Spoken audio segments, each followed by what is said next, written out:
A contrario, je pense que la question première que nous devons savoir, c'est quelle est la nature juridique du Conseil constitutionnel qui va recevoir les différents recours. Est-ce une juridiction ou bien c'est un organe du RDPC chargé de l'accompagner dans sa manœuvre ou bien dans sa pratique habituelle? J'ai la forte conviction personnellement que les différents membres de ce Conseil constitutionnel ne sont pas sourds. Ils vont écouter toutes les parties. Ce sera un débat contradictoire. Et l'histoire aidant, c'est une page c'est la page de la vraie histoire du Cameroun qui va s'écrire. Et eux, ils ont le devoir d'entrer dans l'histoire. Parce que si tout le monde écoute ce qui se dit de la présence de M. Yebga, qui est devenu hyper célèbre dans la République, si eux aussi ils écoutent, je crois qu'ils vont se poser toutes les questions. Tout ça pour ça. Il n'y a que Maître Tegem qui ne connaît pas ça. Non. Laissez Tegem. Tegem est très loin de la réalité. Il ne sait pas ce qui se passe. Maître Tegem ne connaît pas ça. Non. Ne l'accablez pas, s'il vous plaît. Je prends sa défense parce qu'il est à 1000 lieues de toutes les pressions de la République. Il n'est ni ministre, il n'est ni gouverneur, il n'est ni préfet, il n'est ni sous-préfet. Il n'est que simple avocat.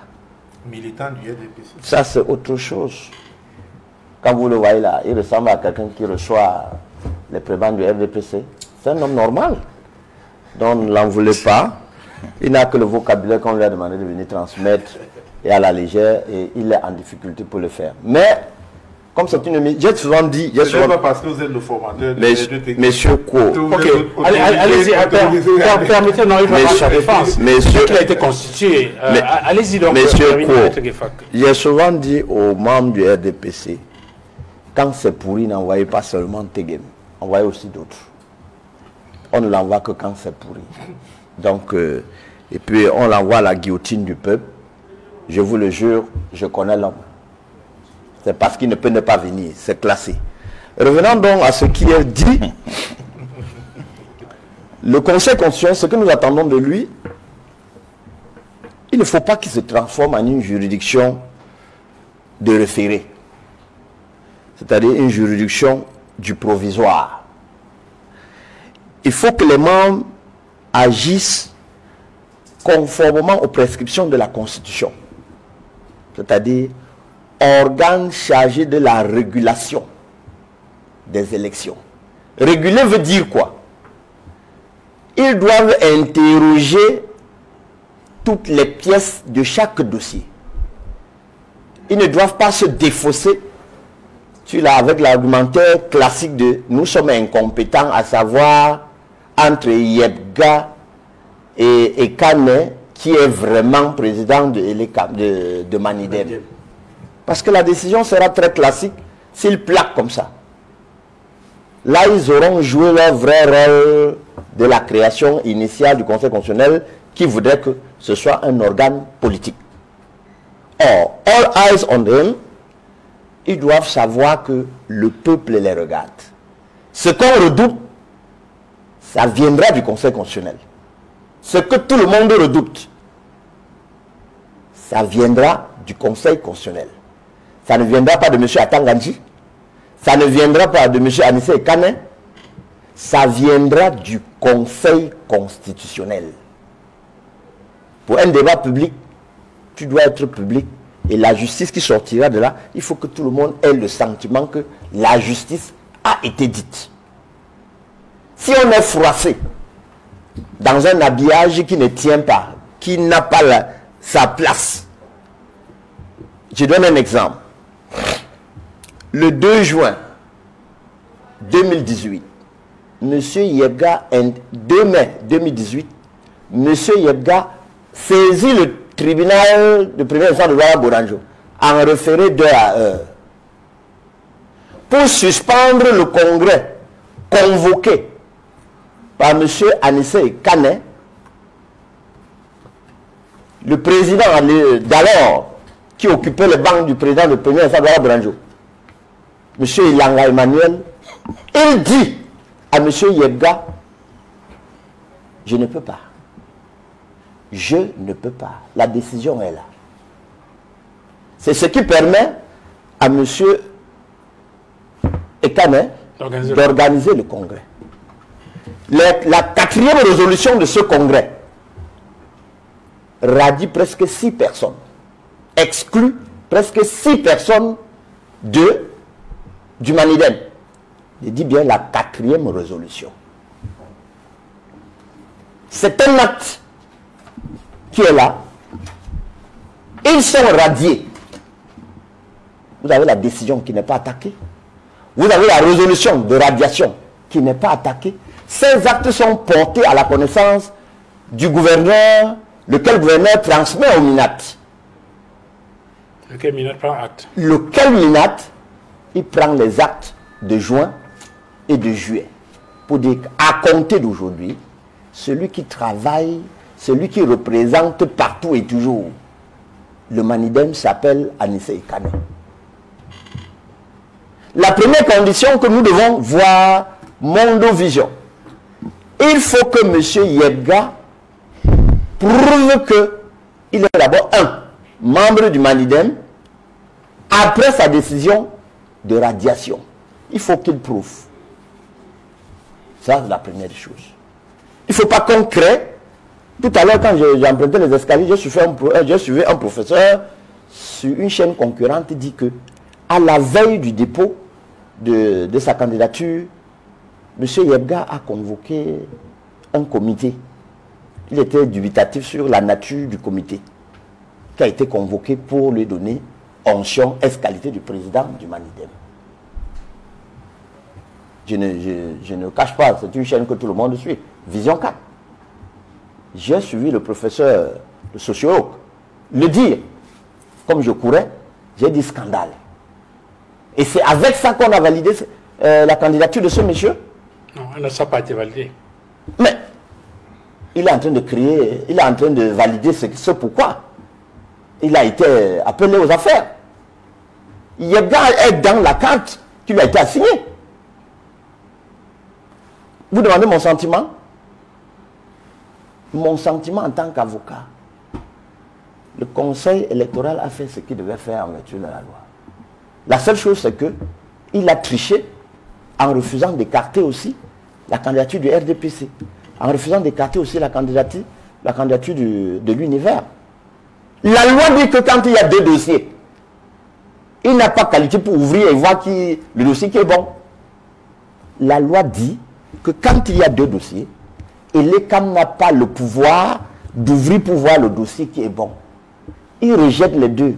Celui qui va examiner le bon du mauvais, il s'appelle le Conseil constitutionnel. Dans le dossier du RDPC, l'ECAM s'est substitué au Conseil constitutionnel. Dans le dossier de l'univers, il s'est substitué au Conseil constitutionnel. Ce qu'il a rejeté là, il a appliqué, c'est-à-dire il est resté dans le champ de ses pouvoirs. Je suis avocat et je ne suis que avocat.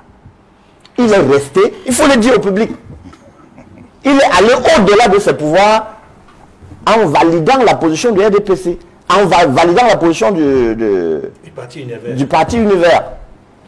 Ce n'était pas normal, ça échappe à sa compétence.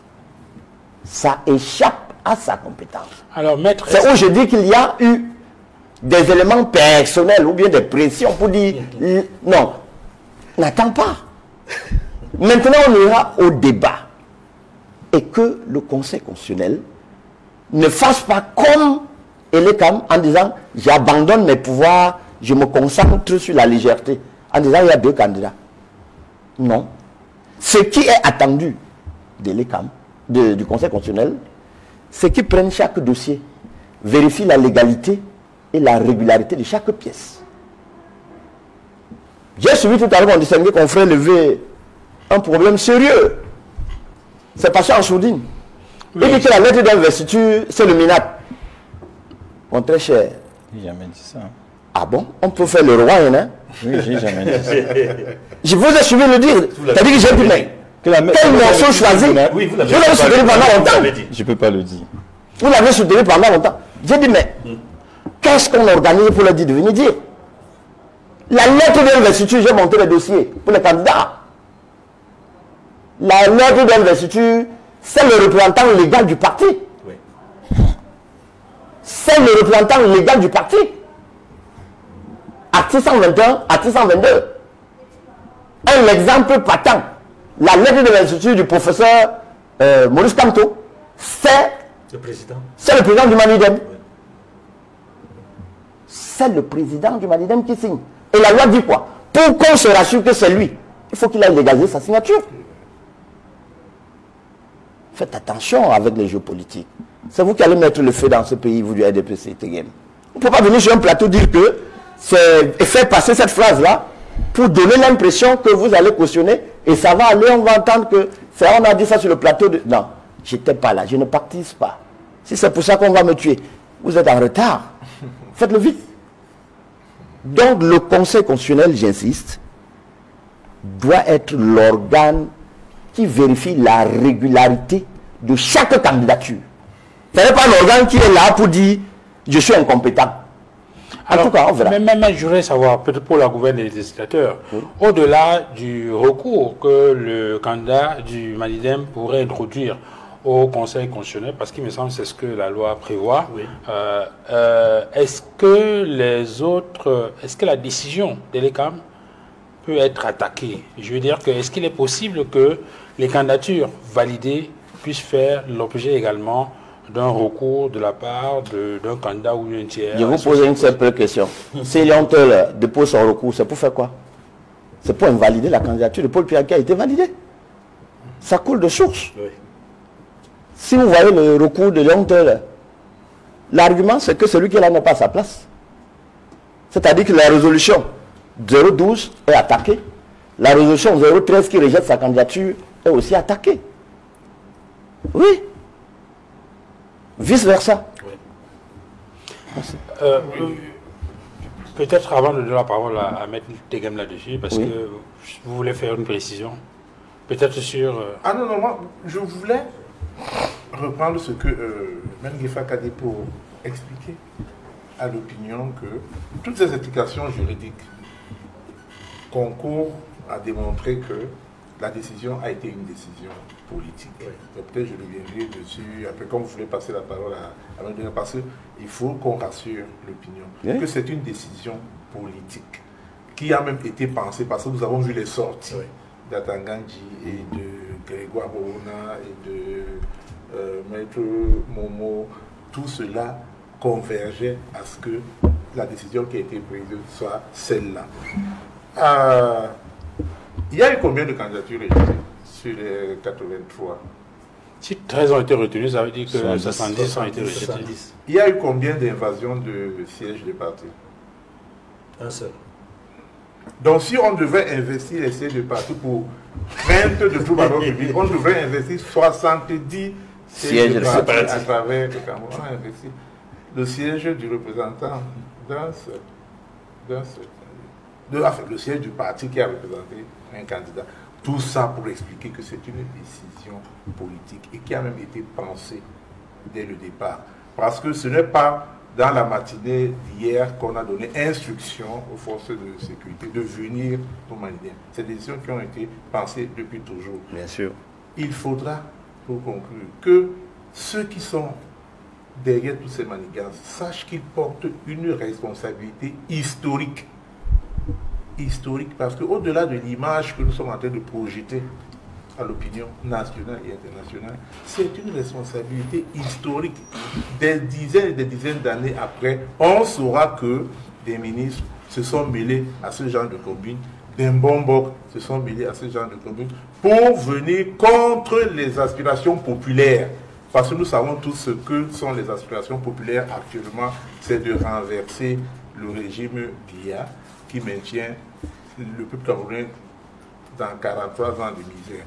Et le candidat qui est à même de porter ses aspirations populaires pour ce renversement, on voit le traitement qu'on est en train de lui réserver. C'est une responsabilité historique que ceux qui sont derrière tout cela sont en train de porter. Et ils seront responsables du chaos. Premièrement, il y a une désacralisation de la plus haute fonction du pays, la fonction présidentielle, due déjà du fait que ne peux pas l'impression d'être dirigé par un président virtuel qu'on n'a pas vu, je ne sais depuis combien d'années, qui dirige à travers des Twitter maintenant et des hautes instructions. On a l'impression que c'est devenu quelque chose d'abstrait. Et peut-être le premier Camerounais se dit dans son coin, pourquoi il ne va pas aussi déposer sa candidature. On a vu des artistes avec des boucles d'oreilles, on a vu ceux qui ont dit qu'ils avaient des soldes au niveau du trésor et qu'ils ne voudraient pas... C'est la rigolade pratiquement. C'est pour ça que nous sommes réalisés. Autre responsabilité du régime, c'est qu'il a suscité beaucoup de candidatures. C'est pour ça qu'elle se multiplie. Donc, pour les deux cas évoqués, c'est le régime qui est responsable de cette multiplicité de candidatures. Et donc, quelle lecture que vous en faites? C'est on va dire ça, c'est du dynamisme démocratique au Cameroun? Oui, je vais d'abord dire un dernier mot sur M. Dieudonné Yebga. Au-delà de la posture qu'il a d'autorité traditionnelle, c'est d'abord et surtout, depuis un certain temps, un membre de la société civile. Il n'agissait plus en politique. Membre de la société civile parce qu'il a une association de défense des consommateurs dans les questions d'énergie, notamment l'électricité, où il a une expertise avérée. Donc il n'intervenait vraiment plus en politique, soit comme autorité traditionnelle, soit comme membre de la société civile. Je le dis et j'insiste là-dessus pour dire que je m'interroge beaucoup sur sa dernière posture, qui est inquiétante et qui jette, j'allais dire, une image négative sur sa réputation et sur l'image qu'on aurait pu garder de lui pour l'histoire. Maintenant, je réponds à la question pour dire que je vois deux raisons possibles de la 80aine de candidatures, 84 candidatures pratiquement, y compris des candidatures que je qualifie de farfelues. Si je m'en tiens aux réactions de certains candidats que nous avons vus, n'est-ce pas, déposer et puis réagir face aux questions des journalistes, je pense que il peut avoir, la première raison peut être peut-être la soif de changement. C'est-à-dire que tout le monde veut que les choses changent. Parce qu'il n'y a pas d'eau potable, il n'y a pas d'électricité, il n'y a pas de route. À l'hôpital, on y va pour mourir. Alors tout le monde se dit, moi aussi, je veux que tout ça change, alors je peux être candidat. Et l'autre côté, c'est la désacralisation, comme je l'ai entendu tout à l'heure, mais davantage la banalisation de la fonction présidentielle. La fonction présidentielle a été banalisée parce qu'on a un président de la République, chef d'État, qui depuis le début du mandat finissant, on ne l'a pas vu sortir de Yaoundé pour aller dans une région parler, s'adresser aux Camerounais. Je dis depuis l'élection présidentielle de 2018, où il est allé à Maroua faire un discours de 7 minutes, il n'est pas allé dans une autre région du Cameroun s'adresser aux Camerounais. Et puis, on l'a vu seulement, et on l'a vu rarement. On l'a vu rarement, c'est-à-dire que physiquement, on l'a vu rarement. Si ce n'est le dernier 20 mai, on l'a vu, et les soirées de gala à la présidence de la République, on ne le voit plus. Alors, il est inexistant. Non, il est peut-être invisible. Enfin, invisible. On le voit inaccessible. Mais pas inexistant. Tu sais l'expression de Issa Chiroma qui a démissionné, il est inaccessible. D'accord. Alors, Maître Augustin Gueffak, comment on peut comprendre ça? Beaucoup de candidatures, c'est inédit quand même. Hein? Même aux premières heures du multipartisme, c'était pas ça. Oui, je vais reprendre un argumentaire que j'ai développé sur le tableau, le plateau derrière nous, et ça m'a valu ce que ça m'a valu. J'ai dit simplement qu'il s'agit de la tragédie du pouvoir. Ceux qui imitent, c'est parce qu'ils pensent qu'ils peuvent mieux faire que ceux qui sont là. Est-ce que vous pouvez empêcher à votre enfant de vous porter un seau d'eau, alors que vous savez bien qu'à cette heure-là, vous avez besoin de ce seau d'eau? Il court. C'est quand il essaye, ça le dépasse, que vous lui laissez. Alors, la seule chose, c'est que le constat, tout a déjà été dit. Le RBC n'a pas honte, il n'aura jamais honte, et il se bat pour que tout le Cameroun voit de cette heure la vie, une vie sans honte. C'est pourquoi j'ai suivi tout à l'heure un discours un débat très houleux sur la morale en politique ici. Moi, je ne parlerai pas de morale, je parlerai plutôt de la vertu politique. Il manque à ceux qui nous gouvernent totalement de vertu politique. Ils n'ont pas un regard humain. C'est des matérialistes, c'est des pouvoiristes. Et ils pensent que par tous les moyens, il faut sauvegarder le beefsteak, pour parler à la camerounaise. Et ça doit changer. Ça doit changer. Ce n'est pas parce qu'on va dire qu'on est passé de 83 à 13. Non. Ce n'est pas ce qu'il fallait. Il faut donner du sens à la fonction présidentielle. Il faut que dès le dépôt de candidature, que chacun se sente dans la posture de celui-là. Je lisais une fois sur comment choisir un président de la République. Il y avait un critère morphologique. Un critère morphologique. Il manque cela au Cameroun. Chacun doit avoir un miroir dans sa chambre. Qu'il se regarde, qu'il regarde le peuple et qu'il dise « je peux ».